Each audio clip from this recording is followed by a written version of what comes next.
United Nations says more than 1.2 million people have fled from Ukraine more than a week since the start of the Russian invasion. Russian forces are now closing in on several major cities. The military has gained control of at least one city, as well as a significant nuclear power plant. Pentagon officials say Russia has fired more than 500 missiles in the 9 days since launching its attack. NATO's Secretary General on Friday said that the coming days are likely to get worse. For more, I want to bring in Ben Solomon. He is an international correspondent for Vice News, and he is in Odessa, Ukraine right now. So, Ben, tell us what the current situation is like on the ground in Odessa, which, for our viewers who might not be as familiar, is located in southern Ukraine near Moldova. Tell us, Ben, what's the mood like there?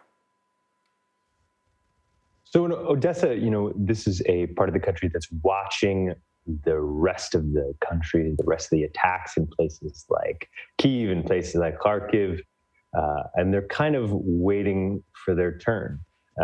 Behind those two cities, Odessa is the third largest city in this country, and it also has a really strategically important port, both in terms of commerce.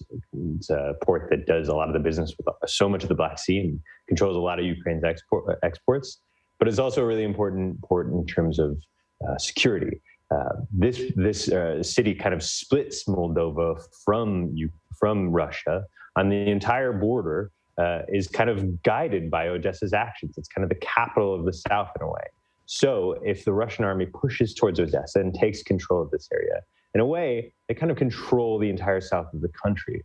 So for the people here, they know that eventually these tanks, these fighters, these Russian forces will come to this area. It's just a matter of when they will come. So there's a kind of nervous energy that goes around in the city. There's a lot of people that are kind of waiting for when that actions will come. Some people choose to leave and take buses and get out of town and trains.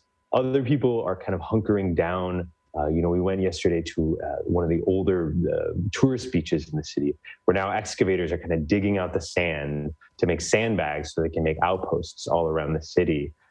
They are local car mechanics making things called hedgehogs, which are anti-tank defenses that kind of go up all over.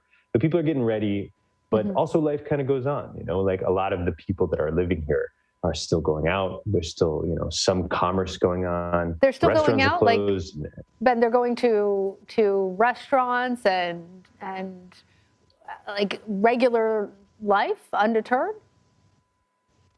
The essentials. I had somebody that I talked to yesterday that went to the dentist, and I was surprised that they were open. The grocery stores are open. The things that kind of are open are places that people are still trying to get their best kind of quality of life and try to live without the fear of the invasion. But still, it's a looming threat at all times, and people are kind of just living every day with the reality that soon the Russians will be there and the attacks will start. So you mentioned that Odessa is a critical port city. I want to talk a little bit more about that strategy, because Russian forces have already captured Kherson. They're closing in on Mariupol. Those cities like Odessa are key port cities. Are folks there convinced that eventually the Russian strategy is to overwhelm these ports? And tell us why it's so important for Russia to try and get these wins. Well, I can't tell you Russia's strategy, only they can. But from what it seems like, the feeling on the ground is that Russia doesn't want just bits and bobs. They want all of Ukraine. I think that the way that the fighting has been going is that a lot of these places that are key places are sort of, the starting of the fighting starts with airstrikes, it starts with bombings, and then it kind of moves to a ground invasion. Why Odessa has so much fear and worry that will happen to them is because Kherson, the city that you just mentioned, is just a couple hours to the east. And the next city before that is already seeing fighting. So Odessa is kind of in a line now of progressions that's coming all the way towards the border. Once they capture Odessa, they control these ports that have so much control of the commerce, so much control of the output of the country. So it stifles both the Ukrainian economy, but also gives them an ability to have fleets of soldiers move up through the south. 8 years ago, they took Crimea after Ukrainians were protesting in the Maidan protests. Since then, it's been a real staging ground for a lot of the military operations for the Russians. Now we're seeing that military fully activated in the south of the country. They've been pushing up, pushing east and north, or west and north. So now these soldiers are all over. They're pushing closer and closer to Odessa, and it's really just a matter of time until they get here. Ben, as we've been reporting, the war in Ukraine is fueling a new humanitarian crisis. We have seen many migrants heading off to Poland. Can you tell us some of the other places that Ukrainians are seeking refuge, particularly being so close to Moldova? How is that nation responding? And I wonder if you can also tell us about some of the more critical needs for folks in Ukraine right now. I've covered a handful of conflicts. I've been in some really tough places. Here, it's really uniquely difficult. It's really overwhelmingly difficult. When we came in about 7 or 8 days ago, right after the invasion began, what we saw was thousands and thousands of refugees pushing towards the borders in just a matter of days. And they're still coming more and more each day. So all of these countries that are bordering it, Moldova, Romania, Hungary, Slovakia, Poland, all of these countries are kind of responding in whatever ways they can. But the reality is there's bottlenecks at each one of these points. So there's only so much that these countries and these border crossings can do. When we came in from Poland on the border there, it was a line of cars pushing out of the country from Ukraine to Poland, 30 miles long. And, each day it gets easier as these countries try to adapt to this huge pace of refugees coming. But the refugee crisis is at the likes of something that I've never seen before.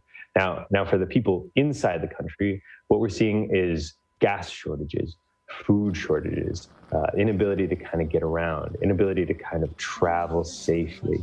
A lot of the roads are really complicated. People traveling in hotels, there's not many rooms. It's just difficult on all fronts to do anything.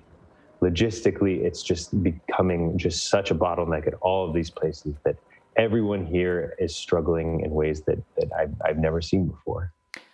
And given that, and given what you were saying initially about how difficult this situation has been, what you've witnessed, I wonder if you fear for your own safety. Do you think that there will become a time in the near future where you'll feel like you and your team at Vice shouldn't be there anymore? It's something that we are constantly re-looking into and reconsidering. The security threat here is unlike anything I've really ever covered. I've covered wars in Afghanistan and Iraq. But the reality of the fight here is that we are constantly being more and more surrounded by a force that is really advanced, a fighting force that has technical abilities that are really strong, even though there's problems these days that are becoming apparent. This is a fighting force that really can make things a lot worse than they are right now. So for us as a news crew, as spending our time here, we're constantly making sure we know our escape routes, making sure we know where the bunkers are in the cities that we're working in, making sure we know our best practices for working all around. Things move really fast. I mean, we've only been here since the war began, and since then, so much has changed and so much continues to change.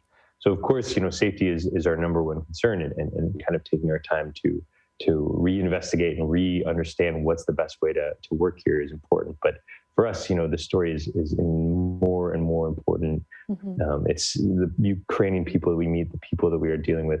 Their stories are so powerful, and we really are proud to be sharing them and telling them to the rest of the world. Absolutely. And we appreciate you doing that. And we're hoping for your safety and everyone there. Ben Solomon, thanks. Thanks.